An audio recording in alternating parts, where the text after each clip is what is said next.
This edition of the Ridley Report is brought to you by WeUseCoins.com.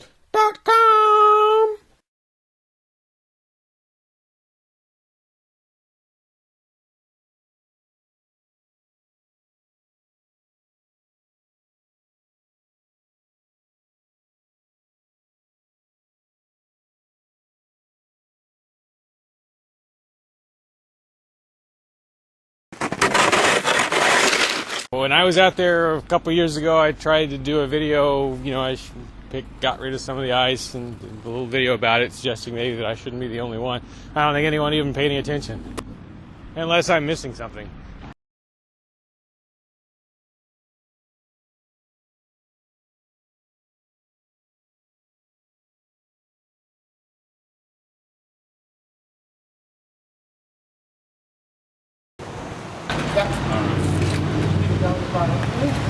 Yeah, Free Staters are always saying more Mayberry, less Fallujah.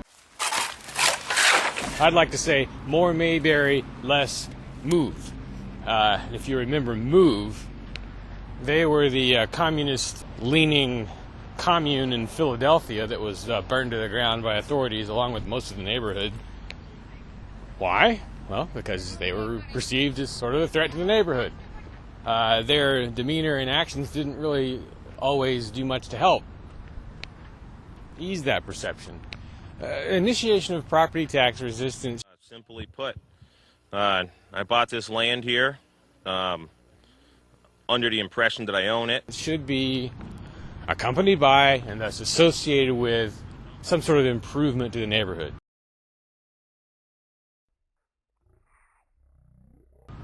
I mean, if you so much as sit on the porch at the CAC and have a conversation, there's a pretty good chance you're going to disturb some neighbors because they're that close.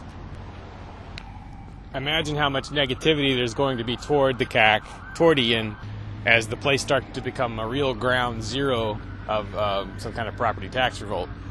Because a lot of things will probably have to be done at or near the CAC to harden it in some way against the authorities. Once that 3-year mark is crossed and the place can be seized, there's going to have to be quite a few people there at all times so that when they come for it, the maximum stink can be raised. But again, it's in such a residential neighborhood that the stink is going to be a double-edged sword. My expectation would be that on the day they come for the house, the authorities will impose...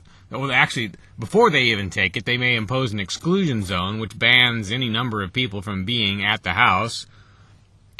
On the day they take it, they will probably block roads leading to it.